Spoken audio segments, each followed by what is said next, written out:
Michelle Holliday. I'm stepping in for Jenny Anderson, who's the curator of this series. Jenny was not able to be here, and I was honored and thrilled to receive her invitation to take her place. The topic of the series, Regenerative Communities, is very close to my heart. I've been focused for the past 20 years on what I call thrivability, that I think is probably a synonym for regeneration, exploring how do we align with life and create the fertile conditions for life to thrive within our organizations and communities.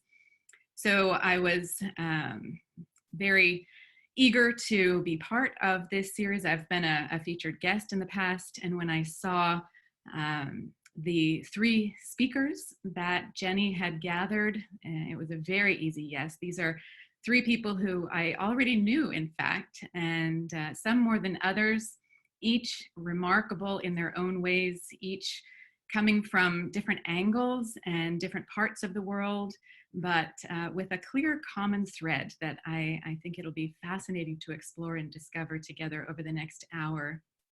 Our challenge, before I turn the microphone over to each of them to introduce themselves, I want to sort of frame the intention and the challenge that we're taking on over the next hour. Each of these people has enough wisdom and experience and rich stories to fill their own webinar and more. And yet, what we are after over this next hour is to discover the intersection, to discover the richness and insights and sparks that exist where these 3 voices and perspectives come together. And I think of it kind of like an escape room, you know, where you have you're together in a confined space, and you have an impossibly short amount of time to unlock the codes and the clues and find the treasure. So we're going to be following the breadcrumbs that Jenny has left for us, which with her very rich question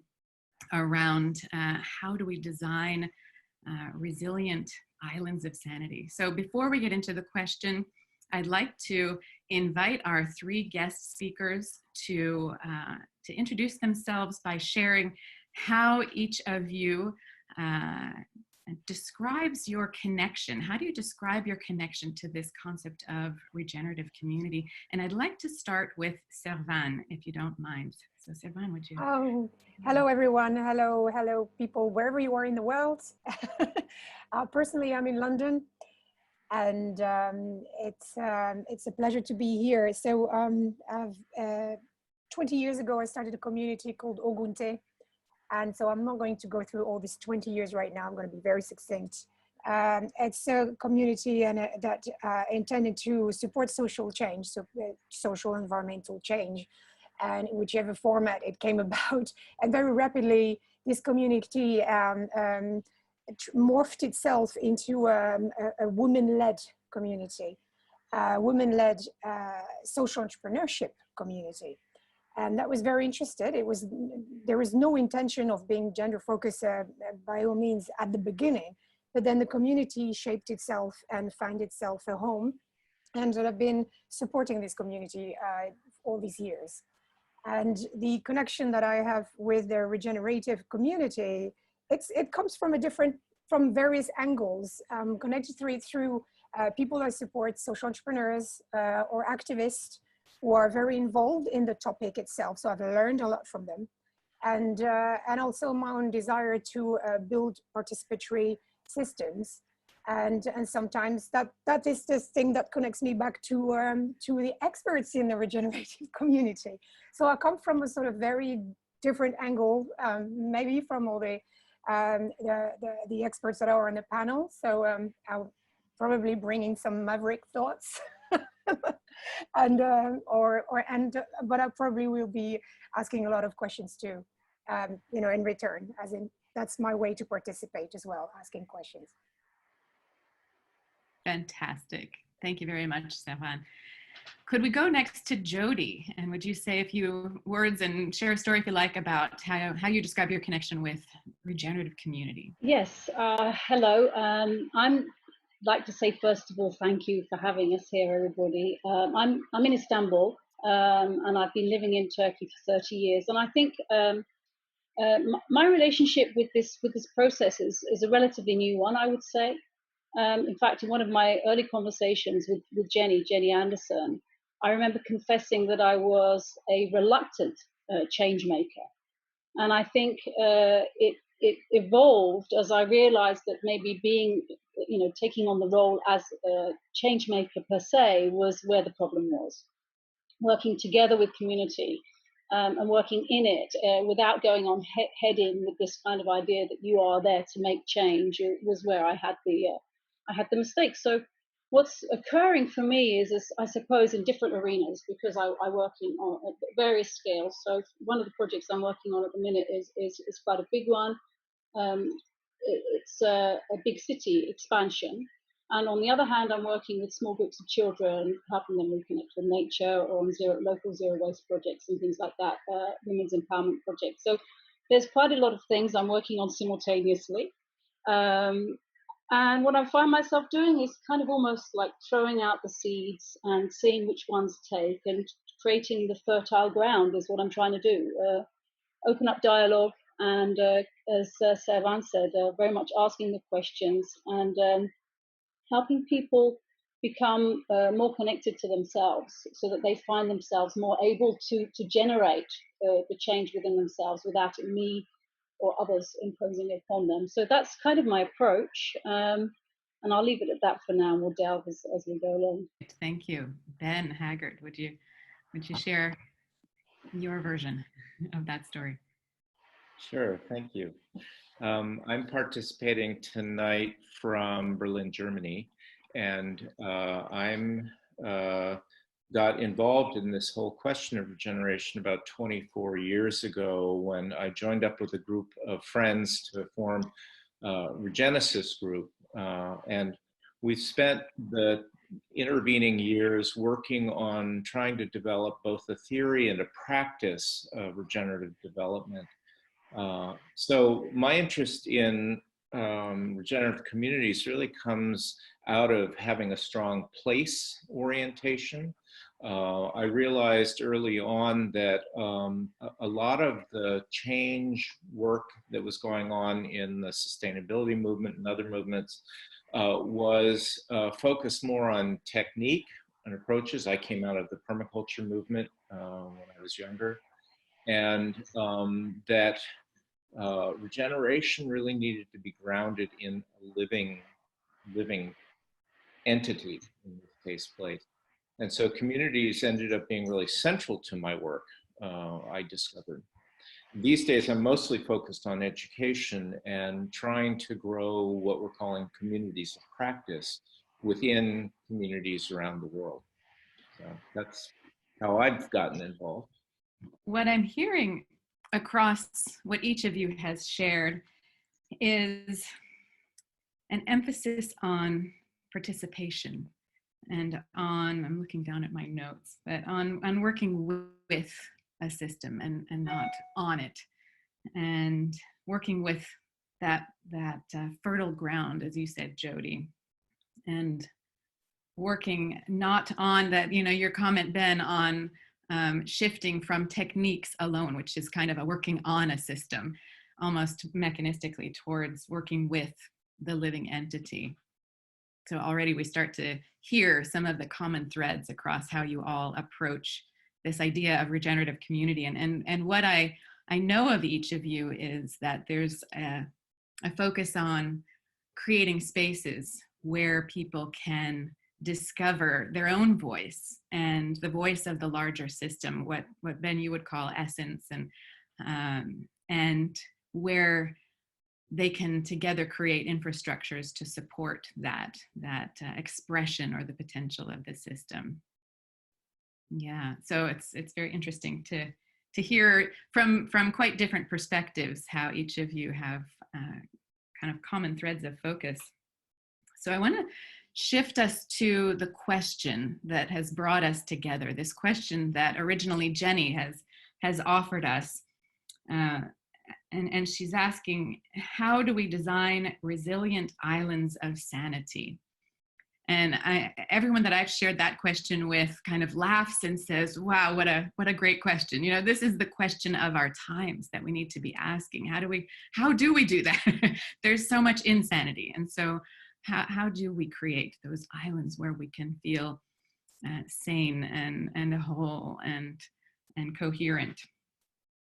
And so I want to reflect on that question a bit before we get into the really concrete answers to how. You know, it's kind of an action-oriented question. We want to have sort of the to-do list. Tell me exactly what I should do in order to have that island of sanity. And I think we can get there to some degree. And I'll invite you to share some stories of actions that you may have taken or that you propose others take. But before then, I want to reflect on the question itself for a bit together. When I first saw this question, I thought there's so much packed in there. You know, I want to just explore and reflect on almost each word. How? Are we ready for how? Are we ready to jump to action, or do we need some level of understanding of what the work is and who we are and what shift in our thinking and our understanding is needed?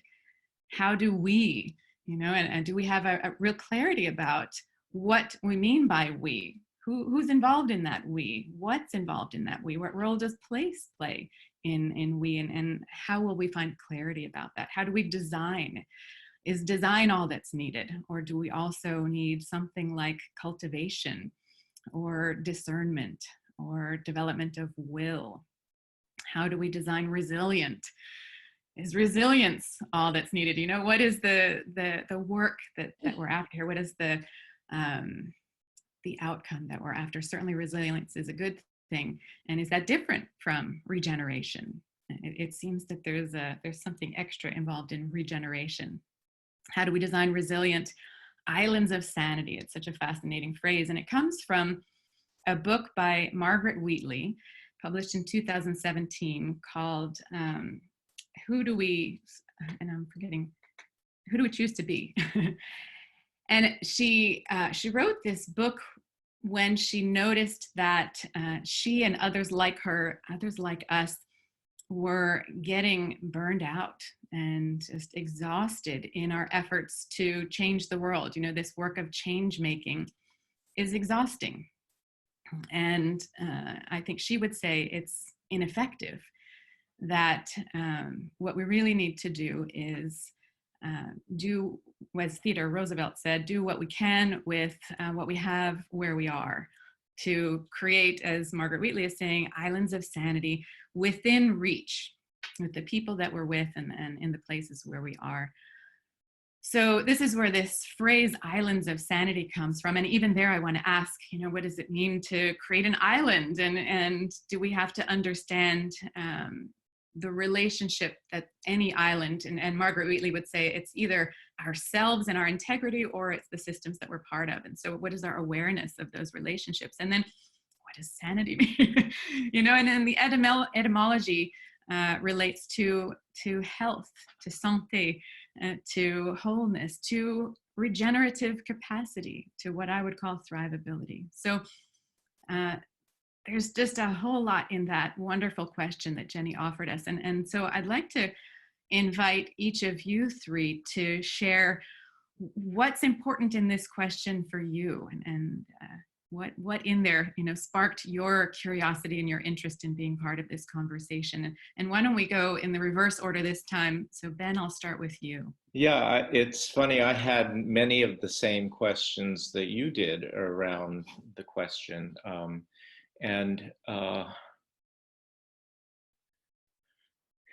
It's interesting to me that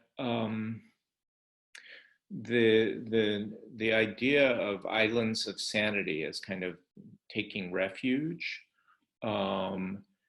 is not what I associate with regeneration. That for me, regeneration has to do with actually enabling living things to become themselves, to fulfill their potential.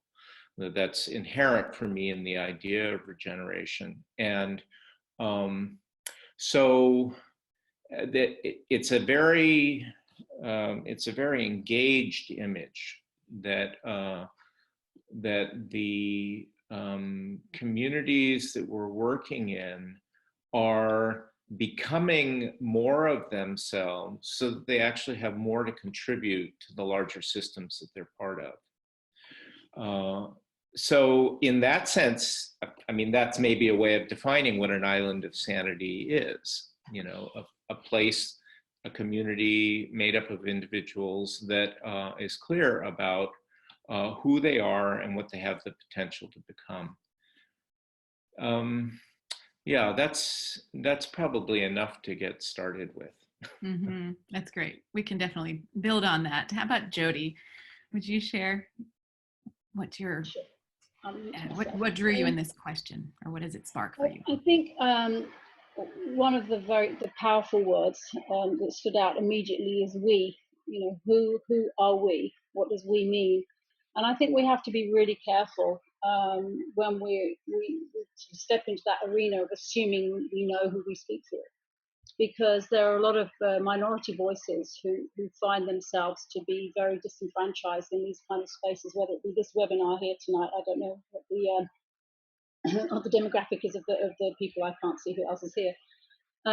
But from some of my experience of the community, an online community that I'm an admin of, which is quite a substantial number of people, is that we really have to be quite careful to really hold space for diversity and for some of the conflict that arises within it, and things that you would normally traditionally see as being jeopardizing the potential for sanity within the space, and also jeopardizing the safety of the community. But then, having said that, if you take those people outside of the we of the group, you then are losing your ability to be regenerative, because without inclusivity and without embracing diversity, you are already making regeneration possible. So there's a bit of a paradox there. That's the first thing that comes to mind. The second thing that comes to mind is the island itself. I kind of a very visual person, so I immediately assume the island. And what is the island? In fact, we had this discussion, I think, didn't we, Michelle? You know, what does an island consist of? What needs to be there? And how big is it? What is the scale of it? And there are many answers to that. So, you know, I won't ponder into it too deeply, except to say that if we are to be resilient, a very powerful word that we just used, and if we are to be regenerative, and if we are to have impact on any scale, whether it be local or, you know, global, then we must find ways to truly be a community among ourselves. And I think that's something which is sorely lacking within the regenerative practitioners community, if that's what you want to call us, or just within activism, or just within any people who are just trying to just move ahead in these times in a proactive way. And I think you use the term burnout.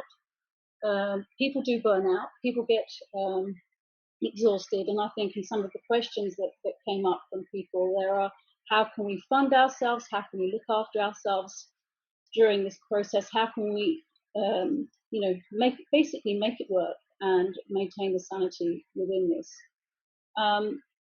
One thing that came to mind was a friend of mine has a community that he, let's call it a community, a group of friends that he sees regularly. And after each meeting, it transpires that the discussions are often about the problems, and there's even a kind of sense of competitiveness between this group of friends. And I find that to be what we as the regenerative community are doing, is that we often complain, or we have things to talk about, but we're not cross-pollinating in a way that is doing enough to help sustain each other. You know, what resources do we jointly have that we can put together to move forward is a question that comes to mind for us as a community, and within any scale of friend group. So these are my two questions. What you know, how can we talk about sanity and community beyond the group that we are presently, if we can't get it right ourselves? So I'd like to delve into that a bit personally. That's one of my questions. Mm-hmm. So this invitation into Islands of Sanity, it's almost individually focused, but we actually need community. We need those islands to be community. We need each Very other much so. in I think the full scale, diversity. you know, the scale, I mean, obviously you Whatever the have to scale be is. whole as an individual, and okay as an individual. It's the rescue, for my rescue diver training. You have to be okay yourself first before you can do anybody else any good. You can't rescue anybody else or be good for anybody else if you're not fit and able and well equipped as an individual. So that goes without saying as being the first step. Yeah. And somehow we need each other in that also at times. Yeah, and then the team. All right. Exactly. Yeah, wonderful. All right, Servane, what would you share about this question? Thanks, Ben and Jody. I'm going to build up on that and not just repeat. There are things that totally resonate. I wanted to reflect on first the definition of sanity. Yeah, it's health, but our understanding as an individual. Who are we where we have sanity? I spoke with various women in social businesses and activists in different communities from Mexico to Lebanon, and they come to you one day and they say, oh, to keep my sanity, I need to do X, Y, Z. I said, oh, let me explore what sanity means to you. What are the indicators of sanity? How do you feel, or what do you do? How do you react when you have is a sort of good level of sanity? And I think that, and they come back regularly, this conversation comes back during various conversational, coaching conversation or informal conversation. And they say sometimes, well, actually what I define as sanity was not sanity at all when I come back onto it. I burnt out in the meantime, or I had a different family situation, and what I found acceptable before, I wouldn't go back to that kind of context for all the gold in the world. So sanity, I think, is a very volatile currency, has different meanings for one, from one person to another, from one moment in your life to another moment in your life. And I think to be well equipped, I think there are moments you feel equipped, you feel strong, and you just been on a course and you say, yeah, I'm good. Or you feel totally, broken down because maybe you know a bit more about what qualifies as a healthy life, and then suddenly you say, well, actually, I don't have this in my life. So a volatile currency, and then having an island.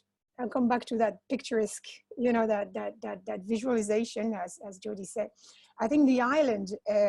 What is the island made of? Is it a small replication of the world as it is, with these little conflicts and these little havens of plenitude, water, plants, things that feed you, that nurture you, and also things that destroy you, moving sands, quicksands? What is the island made of? Or is it a totally sort of germ-free space where it's totally blank, no coconut tree at all, and you just isolated? So what's the context of what is that island? And so to put it into a sort of more concrete place, the work I've been doing with women in social entrepreneurship. At the beginning, I had this conversation, but what do you do women on? It was back in the days where it was not really trendy to do women's stuff, especially there was no space. There was space for women in business, spaces or networks for women in communities, in local communities, but nothing much. We're talking about 2004, 5, nothing, if nothing at all in the UK, nothing for women in social entrepreneurship. Yeah, that was it was just not heard of. So the naysayers will always say, yeah, but why do you put them, why do you ostracize them? I'm not doing any ostracization. They're just come and they're having a good time. Thank you very much. So as opposed to an island totally cut from the world, we were doing a sort of a suspended space, a space that was also safe, but that had a lot of bridges. Because the point was not to ostracize anyone, was not to remove people from their day-to-day life, definitely, indefinitely. It was to really offer a space where they were fine to disclose anything they wanted, to speak about accounts or taxes or pitch decks, but also partners, spouses, LGBT rights, whatever, or even childcare if they wanted to, but that was their prerogative. I was not just forcing any topic or anything in the kinds of women are not confident, so we should be speaking about that, because that's not my gig. I was just offering a safe space for people to be able to talk together and to feel safe and then suspend the time. So Island of Sanity for me was very much combining that, understanding that everybody had a different definition of what sane meant to them, but also creating a space that was that could vanish at any time, but for which they had the sort of the understanding that it would come back for them. It was there for them, but it was not there to be permanent, you know. It was also following a structure that they could replicate in their own businesses, okay, within teams or within their own networks. And the designing was then what encompasses what, I'm sorry for my English, it was very late in the day for me, but the designing thing was this a constant approach of questioning, am I sane? Is it what I really want? Do I understand these people enough? Do I learn enough from these people? And sometimes their little island was, it was also about themselves, removing themselves from that bubble that social entrepreneurship was, to have a little bit of a fresh outlook of the world as it really is, you know, at least for a moment in time. Perfect. So cutting yourself, building bridges, but cutting yourself out of your bubble from time to time. Wonderful, wonderful. I love that idea of creating time and space to discern, to reflect on what does sane really mean? What does healthy and whole really mean for me in my context? And am I not just replicating the same patterns that I've always been experiencing and living? I want to throw in a question. As I listen to you, Servane, talk about helping women entrepreneurs, and Jody, I know that you've written recently about the importance of feminine energy in this work of regeneration. And Ben, I don't know your views on this, but I wonder if I can throw that out to anybody who would like to comment on it. Is there a reason for 2 out of the 3 of you having this kind of strong focus? Is there some connection between what we might call feminine energy and regeneration? Oh, I'm happy to jump in. At first, I just want to stress that 60% in the UK of all social enterprise are actually men. We both say 40% are women, but that means 60% are men. So that means men care, men understand these things, that there is some, we need to help out, etc. So feminine energy, I don't know. It's not innate, but it's what you call it in English, that you learn. You learn to behave in the world because the world has been designed for a certain amount of time in such a way. So women had to adapt and just and just to evolve in the place where they've been cornered for a while, and then we might call that feminine energy. So be it. So I don't always make friends about that. I'm a feminist, and I always said, you know what? It's not because we've been cornered that we should label ourselves. That it's it's been imposed onto us. So sure, okay, all right, Jody. Yeah. Yeah. I'd like to jump in just briefly, because it's like this is a whole separate that's a whole separate webinar. We need to discuss this, but I'm a little bit apprehensive to call it feminine. I tend to call it nurturing. Nurture culture is what I write about, and the reason I do that is because this feminine energy or nurture trait is something that is just as apparent in men. It's not specific to one or the other of the sexes. So this is something that when we call it feminine energy, it tends to create a problem. Having said that, there are some biological facts that make it easier to access within women, and there is the reality of the patriarchal system that we live under, and this means that this this ability to create a regenerative culture actually really depends on an ability to nurture. I mean, regeneration requires a certain degree of nurturing, and to bring it, to allow it to grow. As I was talking about the garden, I used the garden metaphor at the beginning. When you throw down the seeds, if you don't tend to those seeds that you've thrown down, if you haven't created the fertile situation, then you will not have a healthy crop or garden. And so these are you can step into the arena of permaculture and regenerative practices, and wherever you go to, there is this sense of nurturing. So yeah, I think that I mean, as I said, I could talk about it for hours.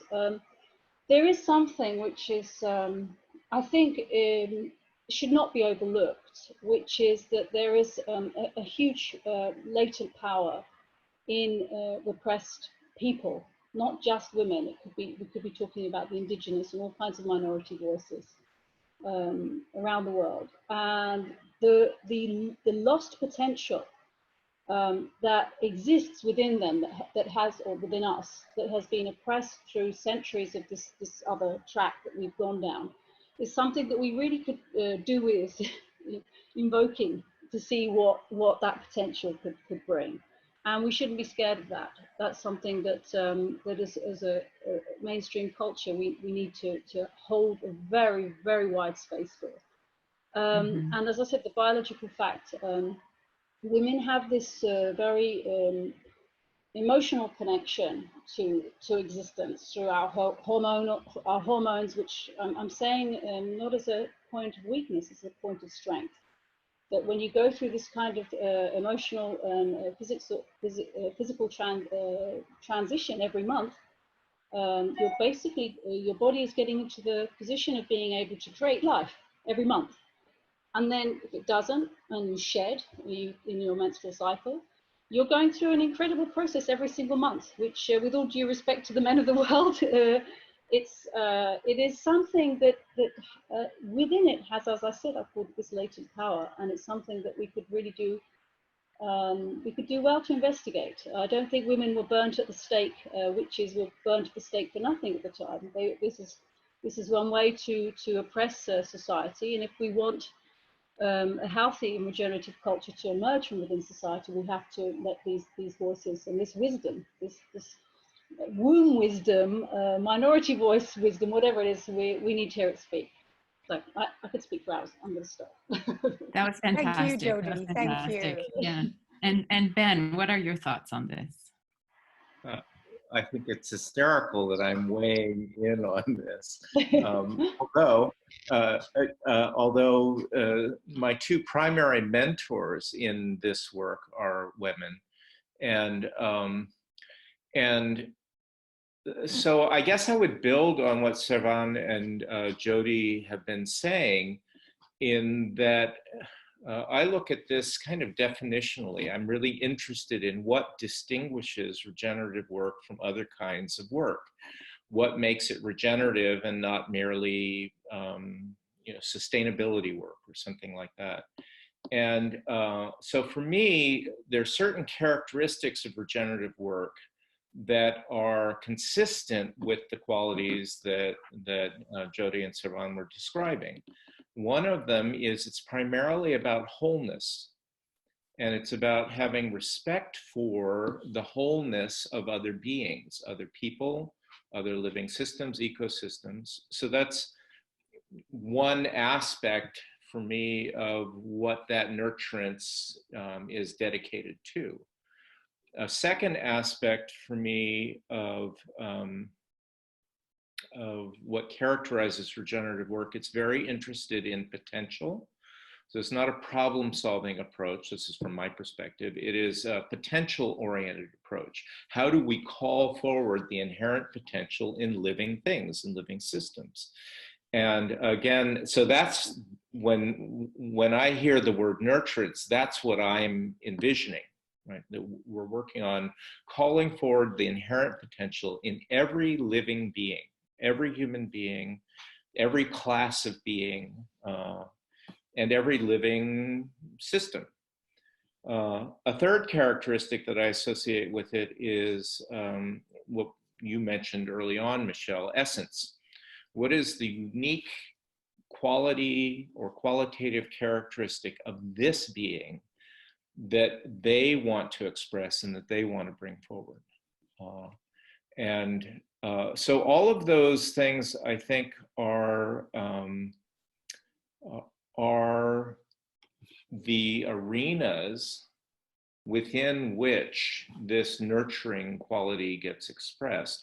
I suppose that for me, because I'm so oriented to the idea of development, that specifically what nurturance means for me is to call forward the inherent capacity in someone or something and help them grow that. And so nurturance is always oriented to things like potential and the core characteristics of whoever or whatever it is that I'm working with. So you could say I kind of sidestep the issue of feminine, masculine. It's really about what it means to really love and care for the living world.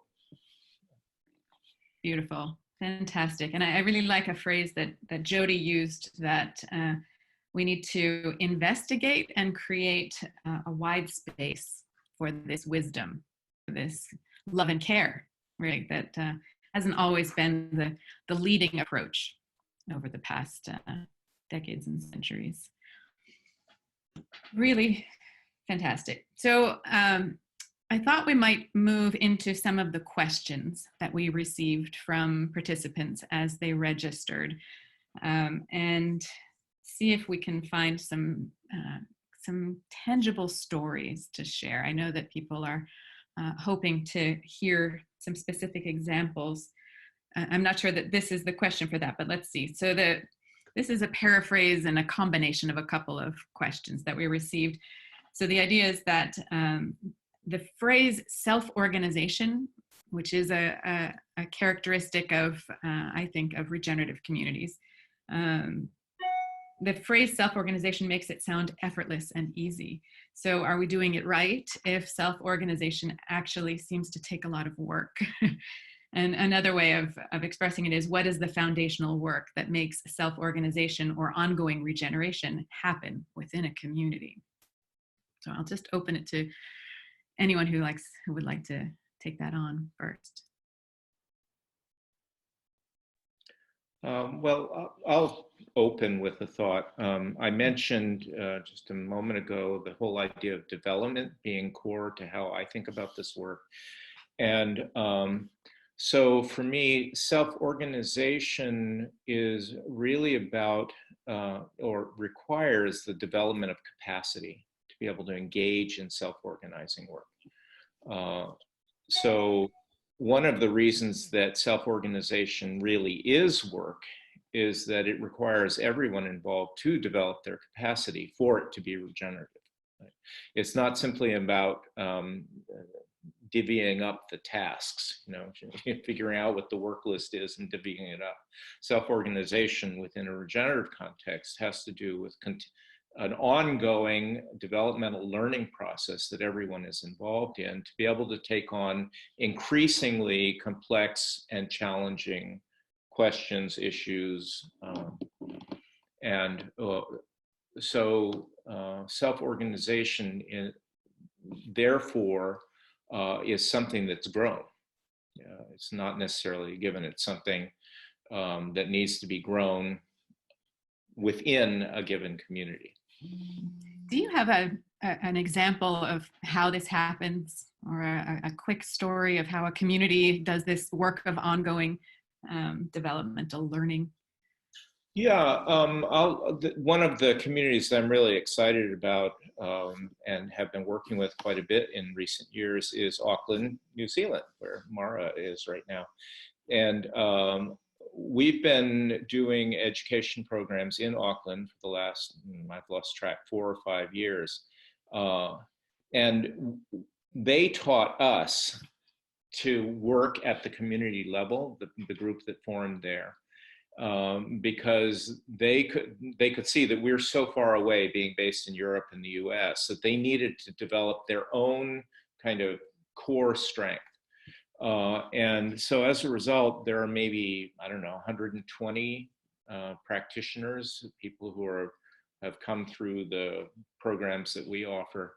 And they have been working together in a host of different arenas. They meet quarterly in order to continue their own educational process. So they usually move around from project to project site within Auckland and gather the intelligence of the community as a whole to work on these various projects and efforts.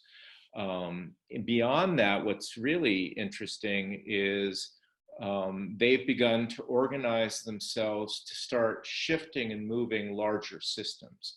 So one of the things that quite a few of the people who have been through the program have been focused on is how to move the city of Auckland itself, right, as a governing structure, and how to build it into the city's bureaucracy, how to build it into a variety of offices, and how to build it into the planning process for these two harbors or bays that the city lies between.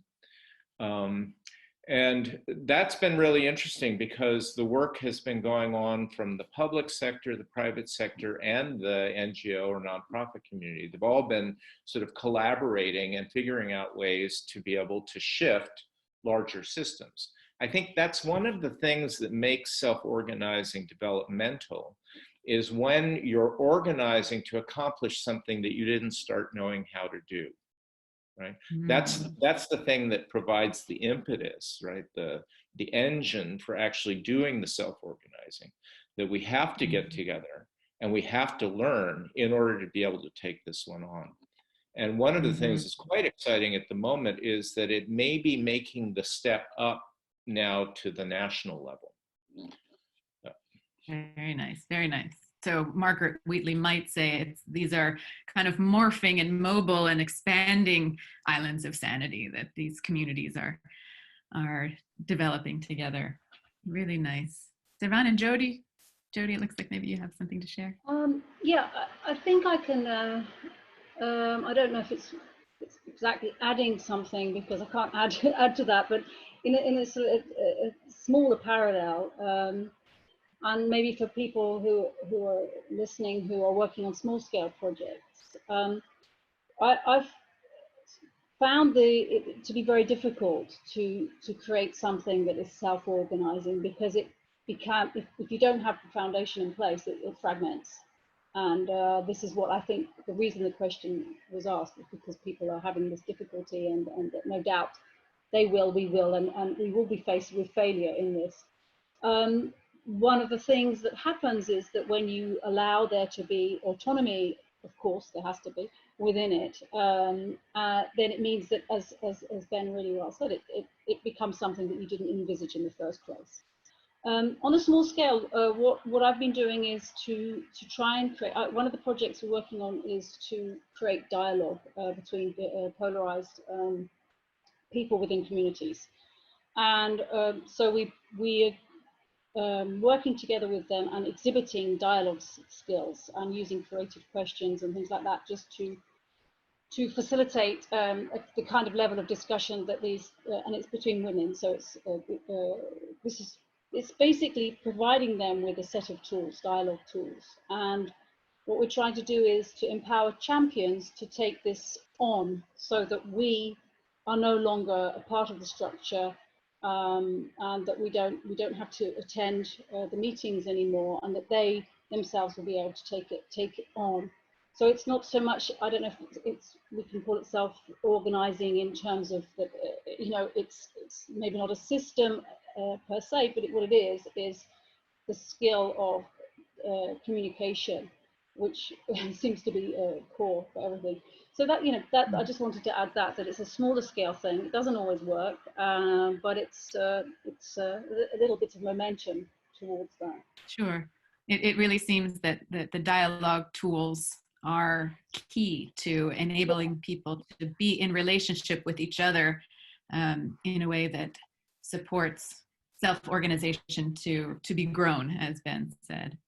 Really good. And Servane, do you want to share from your experience supporting women creating spaces? How do you support them? Yeah. So it's so the key work for me has been to how can I so I create a kind of monster that is a support process for women in social enterprises, but very rapidly I say, oh, there's something very dangerous here. If I don't want to be at the center of that hub, because that's not healthy.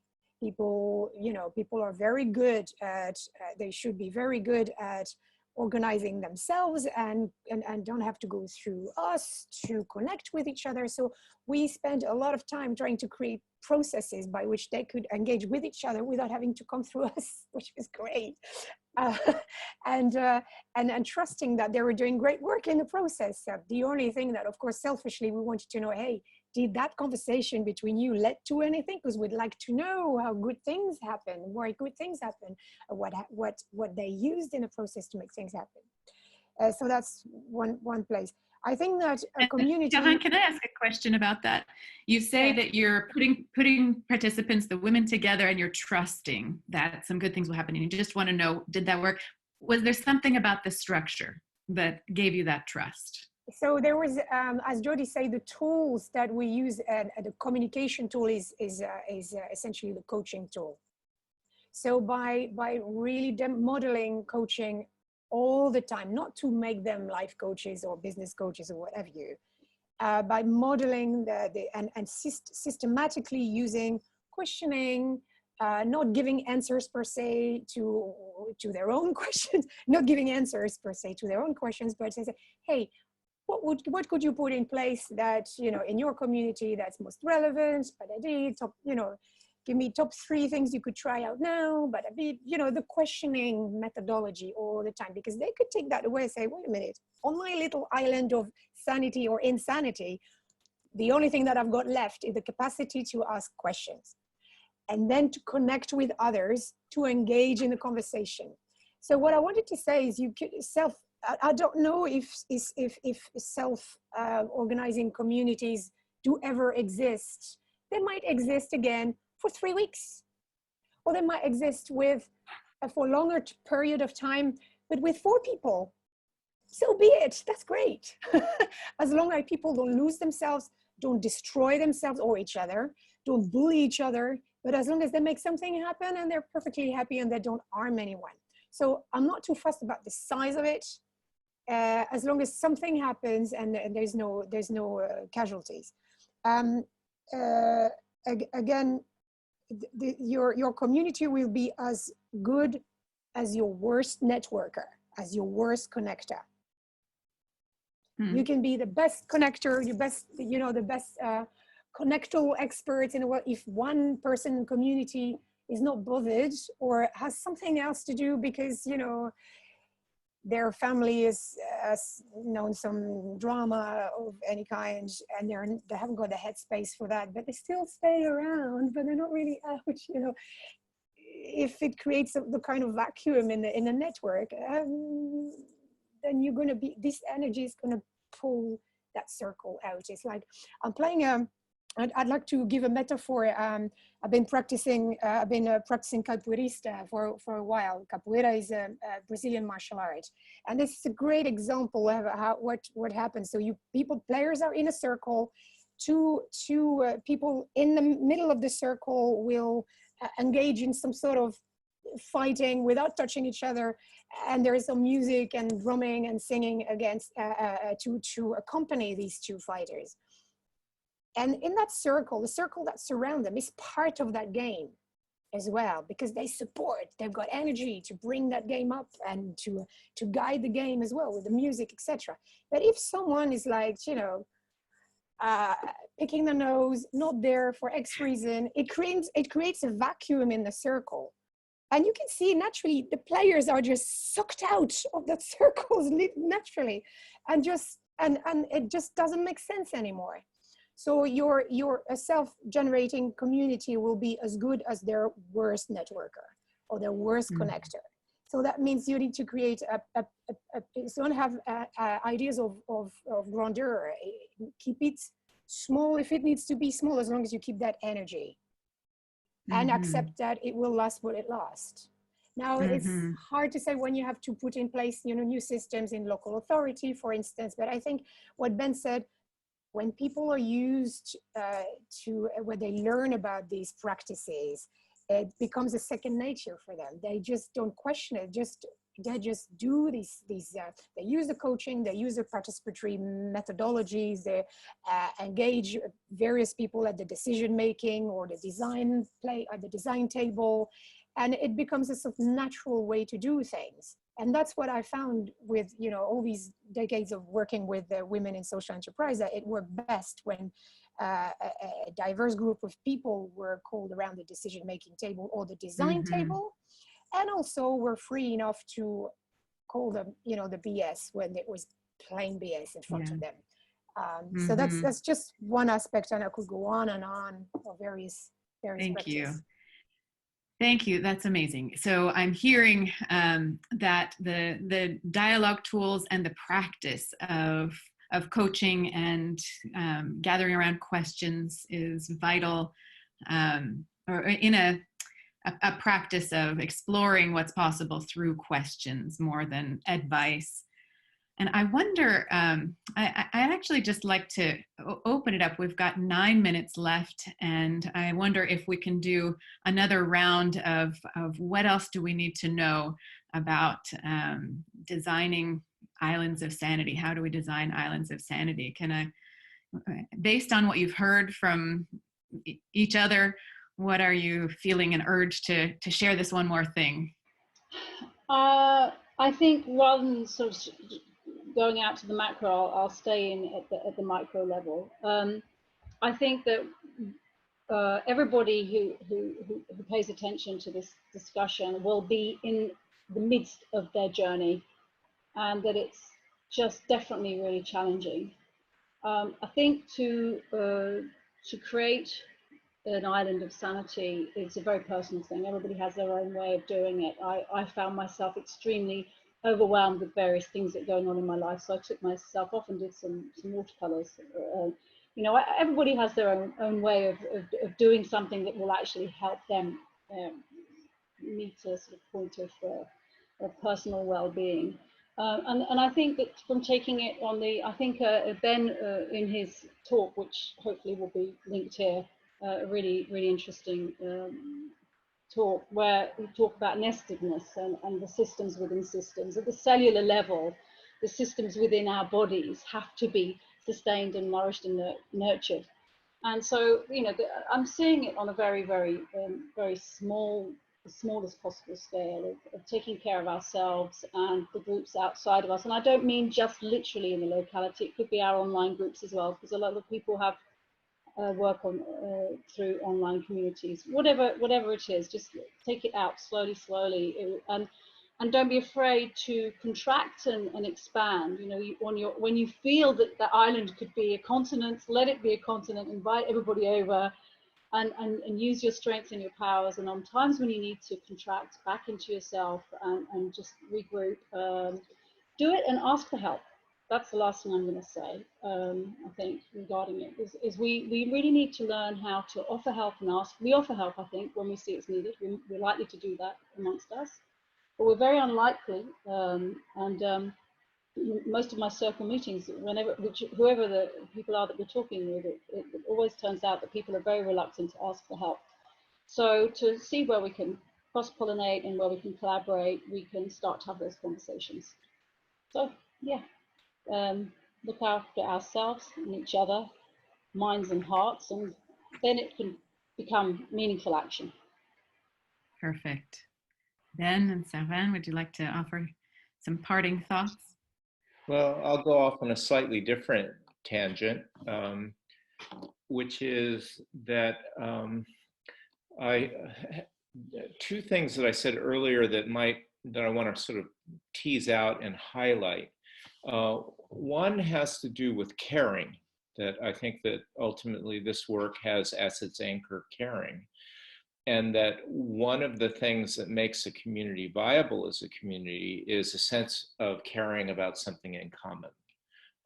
So one of the reasons our work has primarily focused on place is because place is what all people in a place-based community share in common.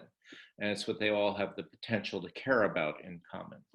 So that's one of the things that I just wanted to underscore. And the other was I mentioned how important it is to have something that you're stretching toward, that for people to work together in a self-organizing way as a community, they ideally need to be, one, caring about what they're working on, and two, collectively stretching to learn and grow toward it.